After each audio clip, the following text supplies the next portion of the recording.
Hello everyone, welcome back to SG canvas to a new video. তো আশা করি সকলে খুব খুব ভালো আছো। আর এক্সাম তো দোরগোড়ায় চলে এসেছে, সকলের প্রিপারেশনও খুব ভালোভাবেই চলছে আশা করছি। তো আজকের ভিডিওতে আগের যে ভিডিওর কমেন্ট সেকশনে যেই কমেন্টগুলো এসেছে, হোয়াটসঅ্যাপে কমেন্ট এসেছে, প্রচুর প্রচুর কমেন্ট এসেছে, তো সেগুলোর রিপ্লাই দেব।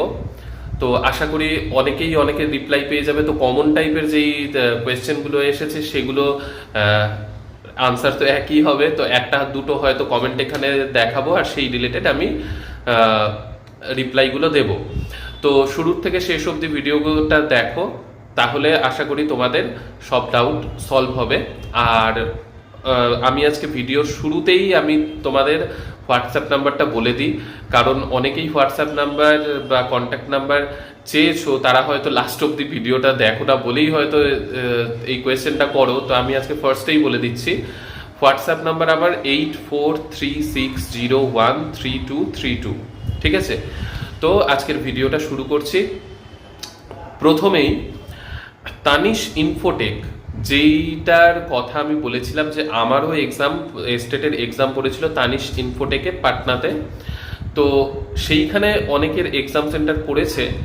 তো আগের ভিডিওর কথা মতো আমি আজকে সেইটার ডিটেলস প্রথমে এইটার সম্পর্কে আজকে জানাচ্ছি যে তানিশ ইনফোটেকে যাদের পড়েছে, তানিশ ইনফোটেক প্রাইভেট লিমিটেড, সেইখানে সিবিটি এক্সাম হবে, অনেক কম্পিউটার্স রয়েছে। তো সেইখানকার অ্যাড্রেস সেইখানে যাবে কি করে পাটনা স্টেশন থেকে, সেটা আমি প্রথমে বলছি। আচ্ছা, তো যাদের সেকেন্ড শিফটে এক্সাম রয়েছে তাদের যেদিন এক্সাম সেই দিনই সকালবেলা ভোরবেলার মধ্যে বা সকালবেলার মধ্যে যদি তোমরা পৌঁছে যাও, গিয়ে তোমরা ফ্রেশ হয়ে নাও পাটনা স্টেশনের এক্সিকিউটিভ লাউঞ্জে 35 রুপিস পার আওয়ার হিসেবে। বা যদি ফার্স্ট শিফটে এক্সাম হয়ে থাকে সেক্ষেত্রে আগের দিন গিয়ে পাটনা স্টেশনে রিটায়ারিং রুম হয়েছে, অনলাইন বুক করতে পারো, তাহলে আগের থেকে তোমার রুমের সমস্যাটা মিটে যাবে। আর হোটেলে স্টে করতে চাইলে হোটেল পাটনা স্টেশনের বাইরে বেরিয়ে তোমরা দেখতে পাবে সেখানে হোটেল রয়েছে, সেইখানে থাকতে পারো।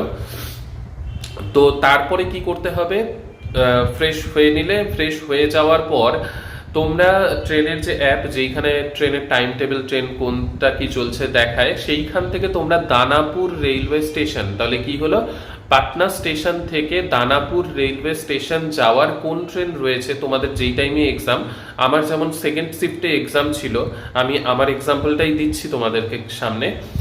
আমি সেকেন্ড শিফটে এক্সাম হওয়ার জন্যে সকালবেলা পৌঁছে ফ্রেশ হয়ে নিয়ে দেন দানাপুরে আমি পৌঁছে যাই 11টার মধ্যেই। ঠিক আছে, তো তার আগে 10টার দিকে একটা ট্রেন ছিল, সেই ট্রেনে আমি চলে যাই দানাপুর। তো সেইখানে গিয়ে দানাপুর রেলওয়ে স্টেশনে নামার পর, ঠিক আছে, নামার পর তুমি সেইখান থেকে 1 নম্বরের দিকে নয় 2 নম্বরের দিকে চলে আসতে হবে তোমাদেরকে। আসার পর সেইখান থেকে তুমি টোটো পেয়ে যাবে। সেই টোটোতে তুমি টোটো বা অটো দুটোই অ্যাভেলেবেল থাকে। তো সেখানে তুমি তানিশ ইনফোটেক যাবে সেটা বললে বুঝবে না, ঠিক আছে। সেইখানে তানিশ ইনফোটেকের যে অ্যাড্রেসটা রয়েছে সেই অ্যাড্রেসটার কথা বলবে, তোমাদেরকে রাস্তায় নামিয়ে দেবে। সেইখান থেকে একটু লোকের কাছে শুনে শুনে, একটু টার্ন রয়েছে কটা মেইন রোড থেকে, সেই লোকের কাছে শুনে শুনে একটু 2-3টে টার্ন রয়েছে, সেই টার্ন নিয়ে চলে যাবে। সেখানে গিয়ে দেখতে পাবে একটা বিল্ডিং রয়েছে, তানিশ ইনফোটেক লেখাও রয়েছে, সেইখানে হবে তোমাদের এক্সাম। তো যাদের তানিশ ইনফোটেক পড়েছে, আমার যেহেতু সেই তানিশ ইনফোটেকে এক্সাম পড়েছিল স্টেটের, তাই জন্য তোমাদেরকে এটা গাইড করে দিলাম কিভাবে কি যাবে, কোন স্টেশনে নামবে, কি করবে।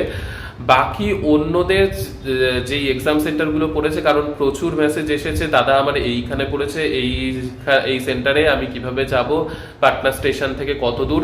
তো দেখো, প্রত্যেকটা প্রত্যেকটা এক্সাম সেন্টারের কথা আমি সত্যিই জানি না, কারণ আমি যেখানে এক্সাম দিতে গিয়েছিলাম সেটা আমি গাইড করে দিলাম, কারণ সেটা আমি ভালোভাবে জানি। আর পাটনার তো আমার কাছেও নতুন, তো আমি 3বার গিয়েছি পাটনায়, একবার স্টেট এক্সাম দিতে, একবার বিপিএসসি এক্সাম দিতে, একবার স্টেটের সার্টিফিকেট নিতে। তো পাটনা আমার কাছেও নতুন। তো প্রত্যেকটা এক্সাম সেন্টারের লোকেশন হ্যাঁ আমি জানি না, যেটা সত্যি সেটাই বললাম। প্রত্যেকটা এক্সাম সেন্টারের লোকেশন জানি না। তো গুগল ম্যাপের হেল্প নিয়ে তোমরা একটা জিনিস করবে, যে পাটনা স্টেশন থেকে কত দূর সেটা দেখে নিলে। যদি পাটনা স্টেশন থেকে 5-6 কিলোমিটার দূরে হয়, তাহলে সেইখান থেকে বাস বা অটো এগুলো মানে পেয়ে যাবে। আর নিয়ারেস্ট রেলওয়ে স্টেশনও একটু গুগলে সার্চ করে নেবে, কারণ আমি যখন গিয়েছিলাম আমি কারো হেল্প পাইনি, কিভাবে যেতে হবে কিছুই জানতাম না। পাটনা আমার কাছেও নতুন ছিল। তাহলে আমি যখন গিয়ে মানে কিভাবে কি করতে হবে বার করতে পেরেছি, তোমরাও নিশ্চয়ই বার করতে পারবে। কারণ দানাপুর রেলওয়ে স্টেশনে গিয়ে সেইখান থেকে তানিশ ইনফোটেক যাওয়াটা যে ইজি হবে সেটা আমাকে কিন্তু কেউ তখন বলে দেয়নি। আমি গুগল ম্যাপের হেল্প নিয়েই এইটুকু উদ্ধার করে গিয়েছিলাম। তো তানিশ ইনফোটেক বাদ দিয়ে যাদের যেইখানে এক্সাম সেন্টার পড়েছে, আমি আমার মতোই তোমাদেরকেও করতে বলছি যে তোমরা একটু গুগল ম্যাপের হেল্প নেবে। পাটনা স্টেশন থেকে কত দূর দেখলে, তারপরে আরেকটা জিনিস দেখবে যে সেই এক্সাম সেন্টারের পাশাপাশি আর কোনো রেলওয়ে স্টেশন আছে কিনা। তাহলে তোমরা কি করবে, পাটনা স্টেশন থেকে লোকাল ট্রেন ধরে সেই স্টেশনে চলে গেলে সেইখান থেকে টোটো অটোতে ভাড়াটা কম লাগবে। ঠিক আছে, এই বুদ্ধিটা করতে পারো, যেটা আমিও করেছিলাম আমার এক্সাম দিতে যাওয়ার সময়। আমাকে বলার মতো কেউ ছিল না। তো সেই বুদ্ধিটা তোমরাও অ্যাপ্লাই করে অন্য অন্য যাদের এক্সাম সেন্টার এভাবে যেতে পারো। ঠিক আছে, তাহলে এক্সাম সেন্টার রিলেটেড যে কোয়ারিগুলো ছিল সেগুলো আশা করি তোমাদের সলভ হলো। এবার নেক্সট যে কমেন্টগুলো এসেছে একটা একটা করে আমি রিপ্লাই দিচ্ছি। আর ভিডিওটাতে অবশ্যই যারা দেখছো লাইক করে দাও। বেশি বেশি লাইক হচ্ছে না, কারো 1000 লাইক এরকম করো। বাঙালিদের জোরটাকেও তো দেখাতে হবে। আমরা বাঙালি, বাংলায় ভিডিও করছি, তার মানে কি আমাদের বেশি ভিউজ, বেশি মানে লাইক এগুলো আসবে না? শুধু হিন্দি ভিডিওতেই আসবে? বাঙালিদের জোর আমাদের দেখাতে হবে। ঠিক আছে, নেক্সট কমেন্ট আমি দেখছি কি আছে। আচ্ছা, সিবিটি এক্সাম কিভাবে হয় সেটা নিয়ে কয়েকজন কোয়েশ্চেন করেছে, ম্যাক্সিমাম নয়, অল্প কয়েকজনই কোয়েশ্চেন করেছে। সেটা আমি বলে দিই। দেখো, সিবিটি এক্সামটা এমন কোনো টাফ ব্যাপার নয়, খুবই ইজি প্রসেস। তোমরা গিয়ে বসলে কম্পিউটারের সামনে। আচ্ছা, কম্পিউটারের সামনে বসার পর তোমাদের কি আসবে, সেখানে তোমাদের যখন এক্সাম স্টার্ট হবে টাইমিং ওখানে থাকবে, যে তোমার এক্সাম কখন স্টার্ট হবে। তার আগে তোমাকে কিছু কিছু জিনিস এন্টার করতে হবে। তোমার অ্যাপ্লিকেশন আইডি, রোল নাম্বার, এগুলো যা যা আসবে সেগুলো তোমাকে এন্টার করতে হবে। সেগুলো সব তোমাকে গাইড করে দেবে, চিন্তার কোনো ব্যাপার নেই। যে এইখানে এক্সাম সেন্টার পড়বে, কি কি ইনপুট দিতে হবে সেগুলো সব বলে দেবে।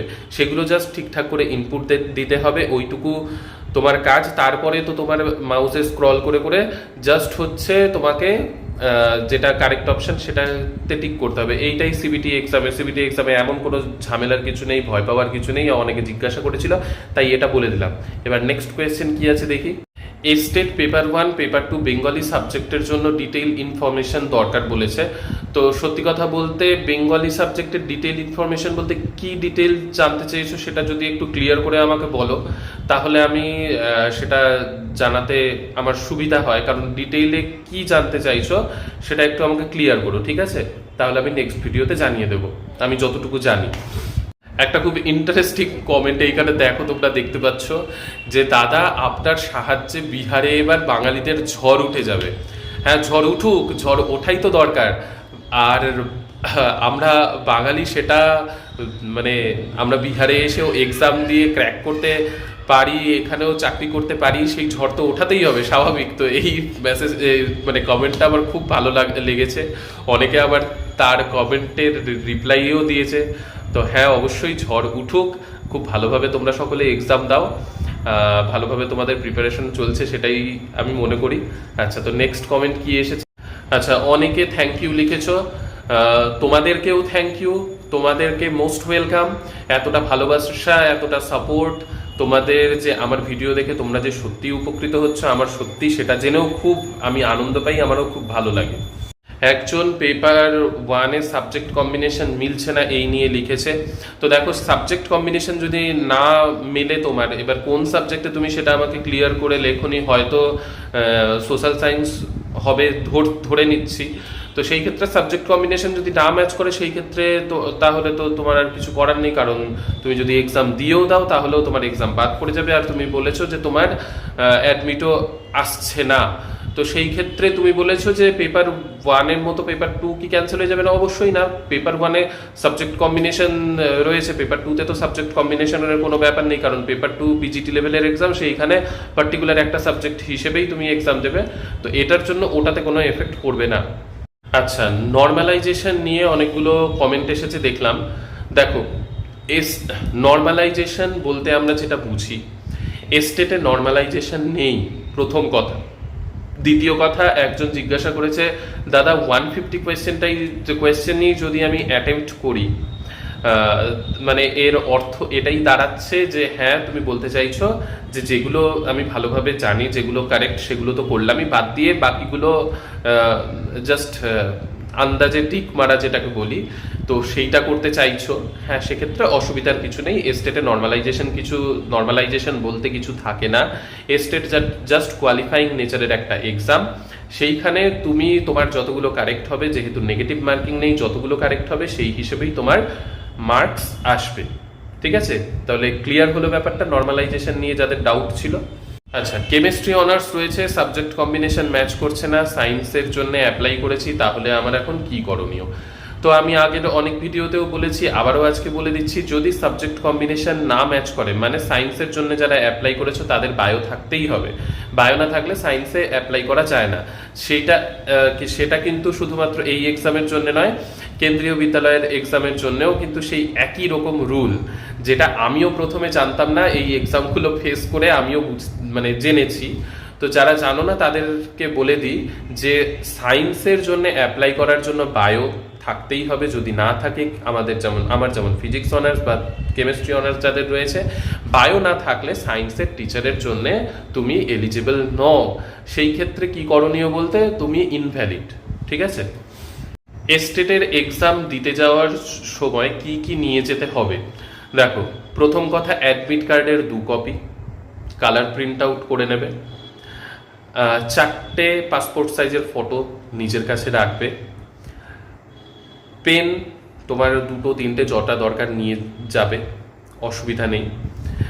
আর হচ্ছে আধার কার্ড অবশ্যই নিয়ে যাবে। আধার কার্ড আর অ্যাডমিট দেখেই তোমাকে ভেতরে ইন করতে দেবে। ঠিক আছে, এই কটা জিনিস নিয়ে যাবে। আর জলের বোতল সঙ্গে রাখতেই পারো, সেটা যাতে ট্রান্সপারেন্ট হয়, কোনো স্টিকার বা কিছু না লাগানো থাকে জলের বোতলে। এই কটা জিনিস ঠিকঠাক মেনটেন করে নিয়ে যাবে, তাহলেই হবে। আচ্ছা, আরেকটা যেটা বহু ক্যান্ডিডেটদের আমি দেখলাম যে মাথা ব্যথার কারণ হয়ে দাঁড়িয়েছে বা টেনশনে পড়ে গেছে তারা, যে অ্যাপ্লিকেশন আইডি কারো আসেনি, যখন অ্যাপ্লাই করেছে সেই মুহূর্তে। তো কি করণীয়, কি করতে পারবে? অনেকগুলো এই রিলেটেড মেসেজ এসেছে, কমেন্ট এসেছে, যারা খুব টেনসড হয়ে পড়েছে এই ব্যাপারটার জন্য। তো দেখো, ব্যাপার হচ্ছে ফর্ম ফিল আপের সময় তো ইমেল আর হচ্ছে মোবাইলে মেসেজ সেটা তো আসার কথা। সেটা যদি নাও এসে থাকে, সেই ক্ষেত্রে যখন হচ্ছে এই যে অ্যাডমিট এসেছে, সেটার জন্য তোমার মোবাইলে একটা মেসেজ আসার কথা। যাদের অ্যাপ্লিকেশন করার সময় অ্যাপ্লিকেশন আইডি আসেনি, তোমরা অবশ্যই প্রথম কাজ হবে তোমরা মোবাইলটা এখন চেক করে দেখো যে অ্যাডমিট কার্ড পেপার 1-এর জন্য যারা অ্যাপ্লাই করেছিলে তাদের মোবাইলে মেসেজ এসেছি না। গতকালের যে অ্যাডমিট চলে এসেছে, আপনি ডাউনলোড করুন, তো সেই মেসেজে অ্যাপ্লিকেশন আইডি থাকার কথা, সেটা চেক করো। আশা করি প্রবলেম সলভ হয়ে যাবে, কারণ সকলেরই এই মেসেজটা আসার কথা। তোমরা একবার মোবাইলের ইনবক্সটা চেক করো। আর অনেকের এটাও জিজ্ঞাসা যে যেদিন এক্সাম, ফার্স্ট শিফটে এক্সাম, সেদিন সকালে একজন লিখেছে দাদা ফার্স্ট শিফটে এক্সাম রয়েছে, সকাল 6:30টায় ট্রেন ঢুকবে দেখাচ্ছে, তো সেই ক্ষেত্রে সেটা কি ঠিক হবে, রিস্ক হবে কিনা? তো দেখো, সেকেন্ড শিফটে এক্সাম হলে কোনো ব্যাপার নয়, যেদিন এক্সাম সেদিন সকালে গিয়ে পৌঁছো, কোনো ব্যাপার নয়। কিন্তু ফার্স্ট শিফটে এক্সামের ক্ষেত্রে একটা টেনশন, যদিও বা ট্রেন রাইট টাইমে চললো এটা তুমি ধরে নাও, বা এটা আমি ধরে নিচ্ছি, কিন্তু বাই চান্স সেটাও তো ধরে রাখা দরকার যে বাই চান্স যদি ট্রেন কোনো কারণে লেট হয়, কোনো কিছু সমস্যা হয় একটা, সেই ক্ষেত্রে অসুবিধায় পড়তে পারো। সেটা হবেই সেটা বলছি না, যদি ট্রেন লেট হয় বাই চান্স তাহলে অসুবিধায় পড়তে পারো।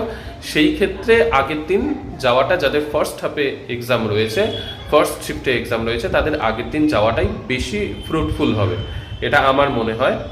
তো দেখো বাকিটা ভেবেচিন্তে, যদি ভোরের মধ্যে পৌঁছে যাওয়ার টাইমিং থাকে তাহলে সেই দিন গিয়ে পৌঁছানোর ট্রাই করতে পারো, অসুবিধা নেই। কিন্তু যদি সকাল 6:30 টাইমিং থাকে তাহলে সেটা কিন্তু একটু রিস্কের ব্যাপার হয়ে যাবে, এটাই আমি বলবো। বাকিটা তোমরা একটু চিন্তা করে দেখো, আগের দিন যাওয়াটাই মনে হয় বেটার হবে। তো আজকের ভিডিওটা কেমন লাগলো অবশ্যই কমেন্ট সেকশনে জানিও, কারো ডাউট থাকলে কমেন্ট সেকশনে জানিও। হোয়াটসঅ্যাপে প্রচুর মেসেজ এসেছে, আমি অনেকগুলো রিপ্লাই দিয়েছি, অনেকগুলো রিপ্লাই এখনো দেওয়া হয়নি, অবশ্যই রিপ্লাই দেবো। তো সকলে ভালোভাবে প্রিপারেশন নাও আর ভালোভাবে এক্সামের জন্য রেডি হয়ে যাও। নেক্সট ভিডিওতে আবার তোমাদের সকলের সাথে দেখা হচ্ছে। ভালো থেকো, বাই।